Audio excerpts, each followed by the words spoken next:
Gehst du jetzt auch unter die Wohltäter? Ja. Ab und zu sollte man auch an die denken, denen es nicht so gut geht wie uns. Außerdem ist ein bisschen Presse nie verkehrt. Tue Gutes und rede darüber. Das gefällt mir. Es ist, weil Roberto ist weg. Wie weg? Nach Portugal. Ich denke, er ist aus Italien. Ja, ist er auch. Er muss jobmäßig nach Portugal. Ja, und wenn er sie ihr gegeben hat? Sozusagen als Abschiedsgeschenk? Niemals. Er hätte ihr höchstens eine neue Uhr gekauft, aber er hätte sich nicht von diesem alten Familienerbstück getrennt. Also ich wüsste da tatsächlich jemanden, ja. Wirklich? Vorausgesetzt natürlich, die Bezahlung stimmt, aber... Geld spielt keine Rolle. Gut, in diesem Fall empfehle ich Ihnen den Sophie Lewinsky Buffet Service. Satisfaction guaranteed.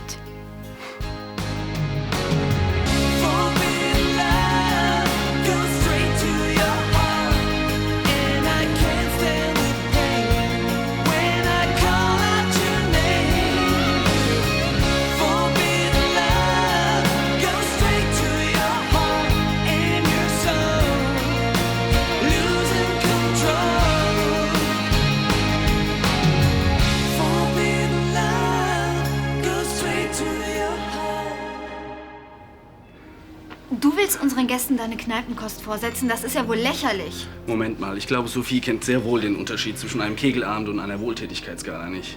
Du, wenn du dich unbedingt blamieren willst, bitte, tu dir keinen Zwang an. Tanja. Ach, Ben, es ist absolut lächerlich. Mehr als Buletten und belegte Brötchen kriegt ihr nicht zustande. Sie kriegen einen Spitzenbuffet, das garantiere ich Ihnen. Dass Sie uns helfen wollen, finde ich große Klasse. Vielen Dank, ich nehme Ihr Angebot gerne an. Ja, ich müsste nur noch genau wissen, was im Einzelnen gewünscht wird. Ich glaube, meine Frau steht Ihnen für solche Fragen jederzeit zur Verfügung und wird Ihnen auch gerne zur Hand gehen. Nicht wahr, mein Schatz? Wird sich wohl nicht vermeiden lassen. Guten Tag, Kathi. Guten Tag, Kathi. Tag. Guten Tag heißt das. Guten Tag. Sag mal, Kathi, du hast doch in letzter Zeit so viel geweint. Stimmt's? Und warum holst du mich dann nicht? Ich bin Theo. Theo, der Tränenfresser. Und ich liebe Tränen. Willst du etwa, dass ich verhungere? Nee. Na also, deine Tränen. Alle weg. Im Taschentuch. Dabei hätte ich die doch so gern gefressen.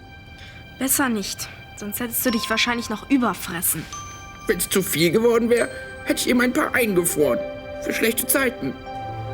Aber sag mal, Kathi, warum hast du denn so viel geweint? Es ist wegen meinem Vater.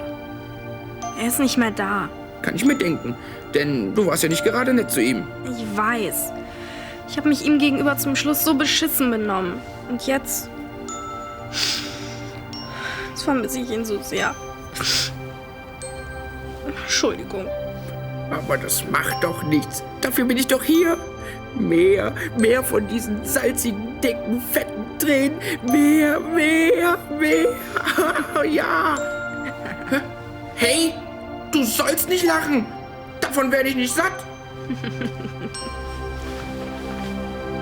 Unglaublich. Jetzt missbraucht Ben sogar schon die Kinderkrebshilfe. Er organisiert hier auf Friedenau eine Wohltätigkeitsveranstaltung. Die Zeitungen steigen natürlich voll drauf ein. Wenn es für einen guten Zweck Ich ist. kenne doch den Zweck. Der will sich um jeden Preis einen Namen in der Gesellschaft machen. Notfalls sogar mit Hilfe kranker Menschen, die ihm sonst völlig egal sind. Woher willst du das so genau wissen? Ich kenne ihn doch. Oder glaubst du, der würde irgendetwas für andere Menschen tun? Es sei denn, die Zeitungen berichten darüber. Nein, es ist mir auch ganz egal, ehrlich gesagt. Also wenn du sonst noch was wissen willst, ruf mich doch einfach später an. Ich gehe jetzt ausreiten. Mein Pferd muss bewegt werden. Moment, Tanja. Moment. Wir haben vielleicht das Essen festgelegt, aber alles andere muss leider auch organisiert werden. Was denn noch? Ich würde zum Beispiel gerne einige Möbel verrücken. Den Tisch... Also die Möbel bleiben da, wo sie sind. Wie du meinst.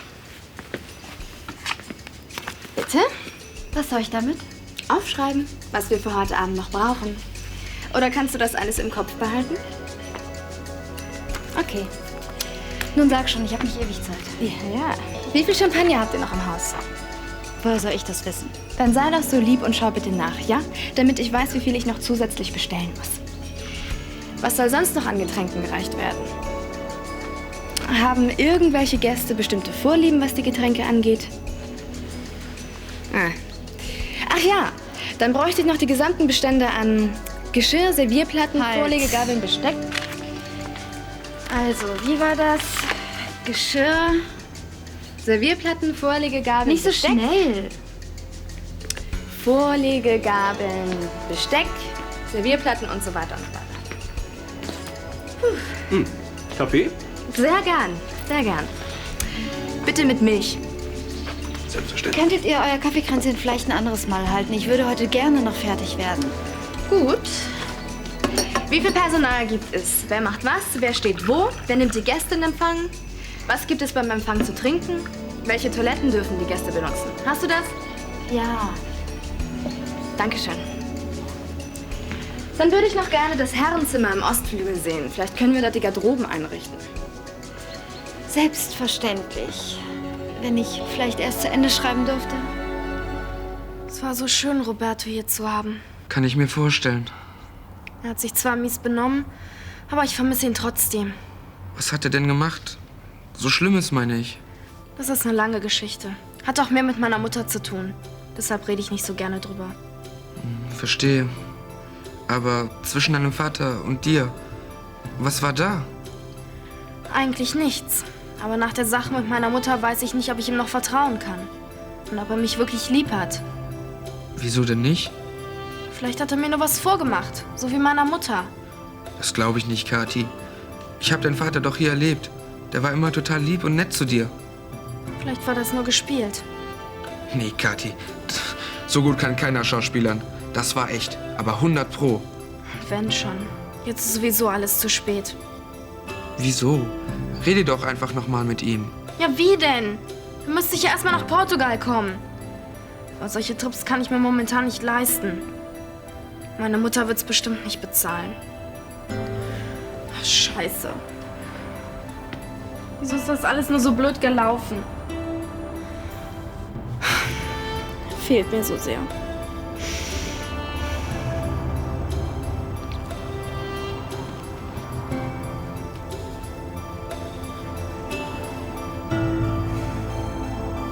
Tanja, warte doch mal. Was ist denn jetzt schon wieder? Ich will ausreiten. Was, jetzt? Und wenn Sophie was wissen will oder deine Hilfe braucht? Ich habe die Wichtigtourin schon den halben Vormittag ertragen. Die wird doch mal eine Stunde ohne mich auskommen.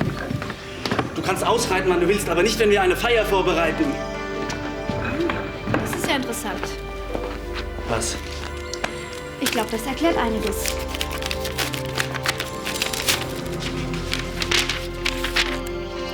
Das ist vom Partyservice. Die haben den Auftrag tatsächlich fristgerecht gekündigt. Aber wieso liegt das hier in der Halle? Vielleicht fragst du mal deinen Bruder. Du meinst er? Na, das glaube ich nicht. Ach, Ben, wie naiv bist du denn? Es ist Christophs Spezialität, Briefe verschwinden zu lassen. Haben Sie den Brief hier auf die Anrichte gelegt? Nein. Da war neulich jemand hier und hat es da hingelegt. Und warum haben Sie uns den Brief nicht gegeben? Es ist nicht meine Aufgabe, ihm die Post nachzutragen.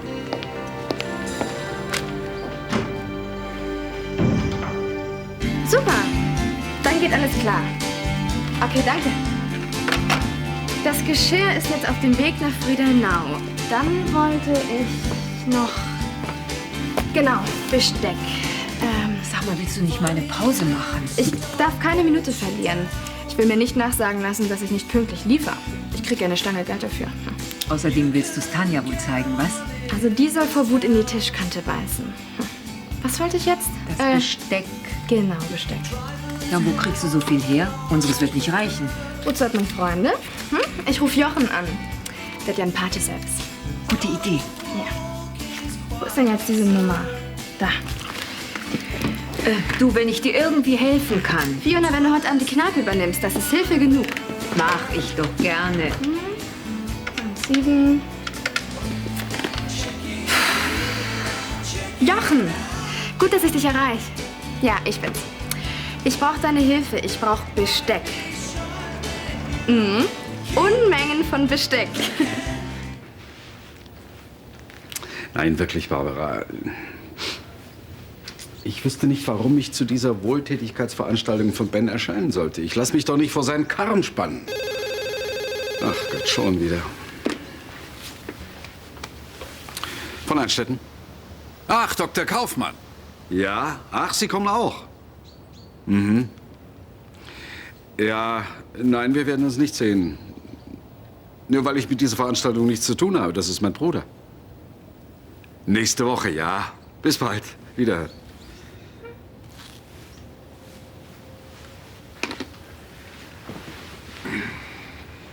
Der Dr. Kaufmann?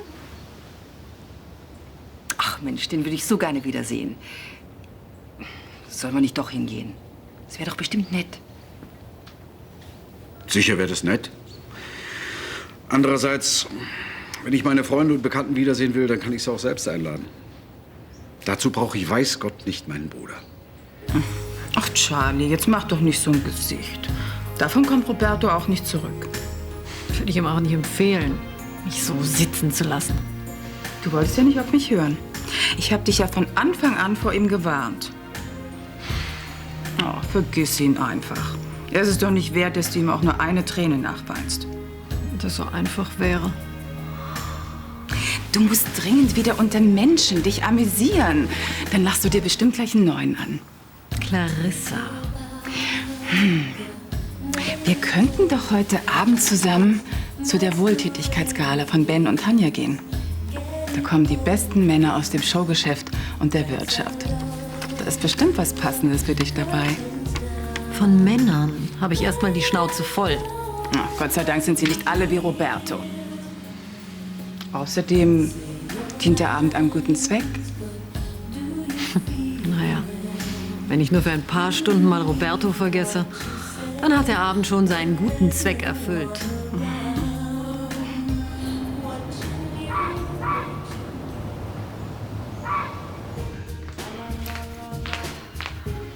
Scheint ja soweit alles okay zu sein.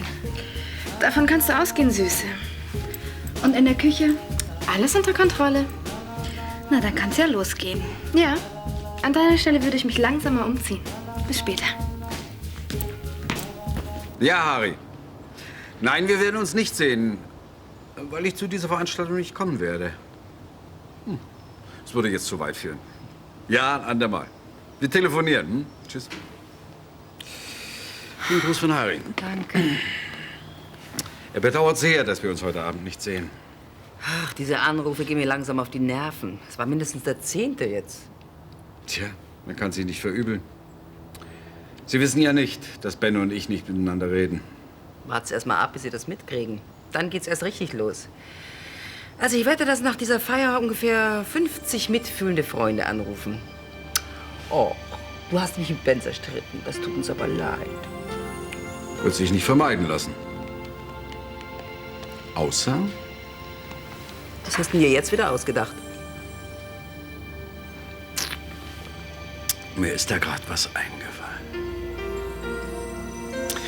Wie wär's, wenn wir heute Abend doch ausgehen? Ach ja, wohin denn? Lass dich überraschen, mein Schatz. Aber ich dachte... Komm, wir müssen uns umziehen. Sonst kommen wir womöglich noch zu spät. Zum Glück haben wir es ja nicht weit. Warte mal. Wer bist du denn? Ich bin Gero. Und du? Ich bin Theo Tränenfresser. Wenn du mal nicht weißt, wohin mit deinen Tränen, dann sag mir Bescheid. Wie? Du frisst Tränen? Klar. Und bei Kathi habe ich mir eben ganz schön den Bauch vollgeschlagen. Ah, verstehe. Bei Kathi gab es Freitränen, hm? Ecki hat mir den Tipp gegeben. Dieser Ecki scheint ja ein echter Kumpel zu sein. Ja. Und wenn du mal Probleme hast, dann komme ich auch.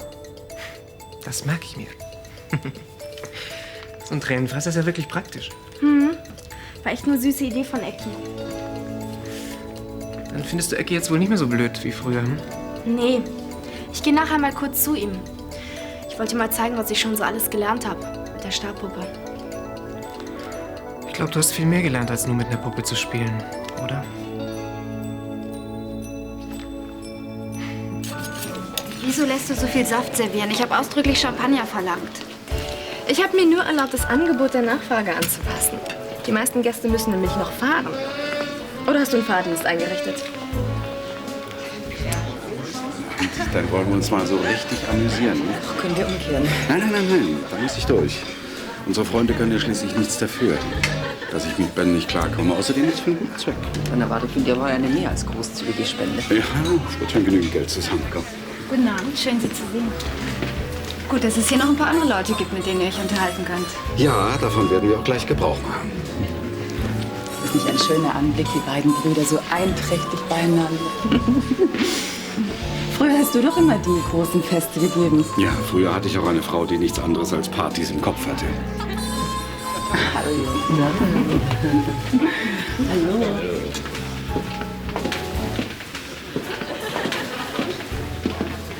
Hast du das gesehen, die Uhr an Bens Handgelenk? Nein, was ist mit ihr? Das ist Hennings Uhr. Bist du sicher? Ganz sicher.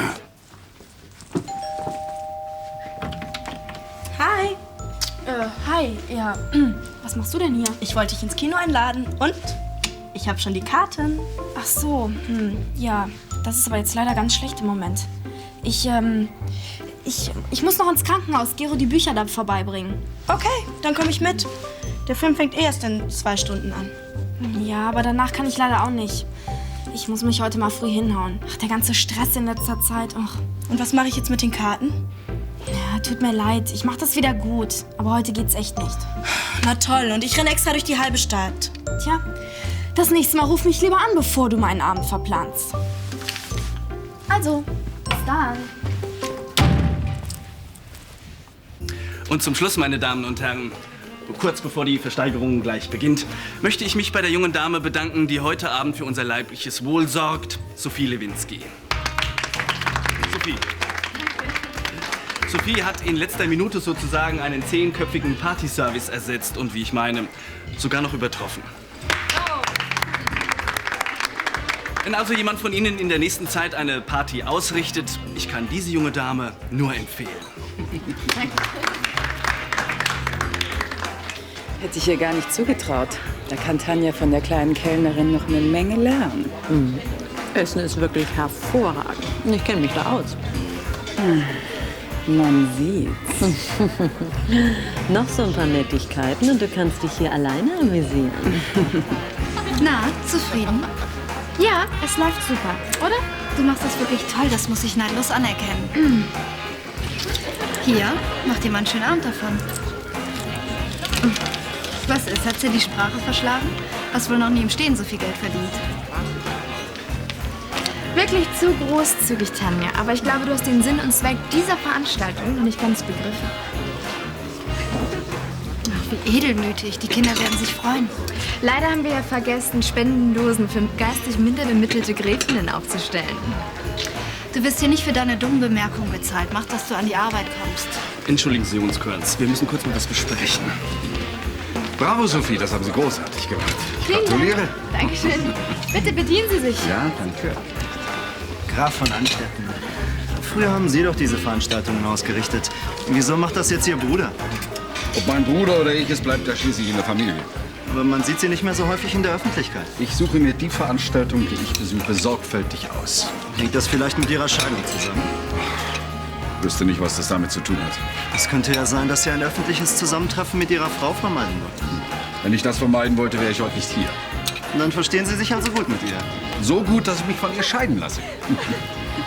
Gilt das auch für das Verhältnis zu Ihrem Bruder? Mit meinem Bruder war ich nie verheiratet.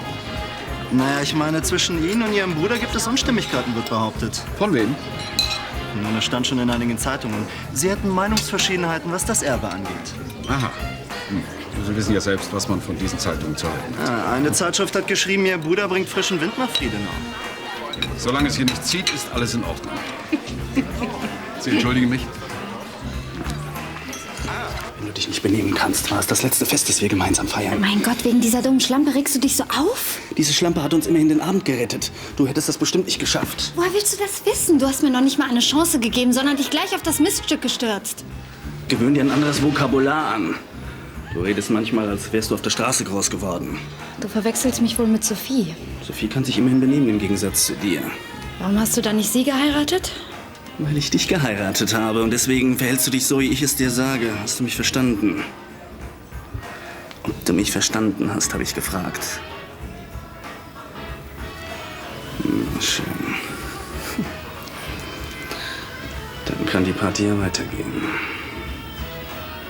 Hi, Ecki. Also dieser Tipp mit Kathi, der war ein absoluter Reinfall. Kaum war ich da, hat sie doch glatt nicht mehr geheult. Da kann ich nichts machen. Ich dachte, bei Kathi gibt's Tränen ohne Ende. Aber wart mal, Theo. Hallo, vielleicht hab ja ich was, um dich aufzumuntern. Hey, wer bist du denn? Ich bin Leo Lustig. Mit mir gibt's immer was zu lachen. Aber wenn die Leute mal lustig sind, dann krieg ich ja gar keine Tränen mehr.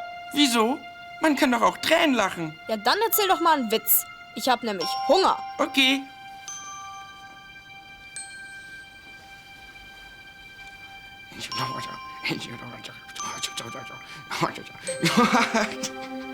Hey, ich will auch lachen. Kannst du ihn vielleicht mal laut erzählen? Nee, ist mir peinlich. Das ist ein Blondinenwitz. Nun komm, erzähl schon. Ich weiß nicht. Ich will ihn nun aber hören. Was ist nun mit dem Witz? Also, geht eine Blondine in die Schule. Oh, der war aber nicht schlecht. Warte, ich habe noch einen. Ich höre. Die Lehrerin möchte, dass die Schüler Sätze mit immerhin bilden. Ein Schüler meldet sich, immerhin scheint heute die Sonne. Die Lehrerin ist begeistert. Ein zweiter Schüler meldet sich, meine Mutter hat heute die Nachbarin verprügelt. Die Lehrerin entsetzt, ja, was hat denn das mit immerhin zu tun? Ja, da ging mein Vater immer hin.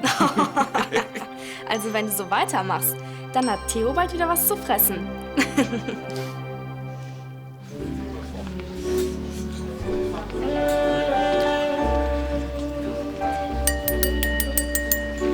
Darf ich kurz um Ihre Aufmerksamkeit bitten? Danke. Obwohl mein Bruder heute Abend der Gastgeber ist, möchte ich trotzdem einige Worte an Sie richten. Aus persönlicher Erfahrung liegt mir die Kinderkrebshilfe besonders am Herzen. Sie alle wissen vielleicht, meine Tochter hatte Leukämie. Glücklicherweise konnte sie gerettet werden. Umso mehr bin ich meinem Bruder dankbar, dass er sich in so selbstloser Weise für all die einsetzt, die von diesem Schicksal geschlagen sind. Er tut dies nicht nur mit diesem heutigen Abend, sondern auch in sehr viel direkterer Form. Ben, würdest du bitte mal zu mir kommen? Mein Bruder weiß natürlich, dass diese Kinder nicht nur sehr viel Liebe und Zuwendung benötigen, sondern auch sehr viel Geld für teure Behandlungsmethoden. Deshalb spendet er heute Abend der Kinderkrebshilfe 1 Million Mark.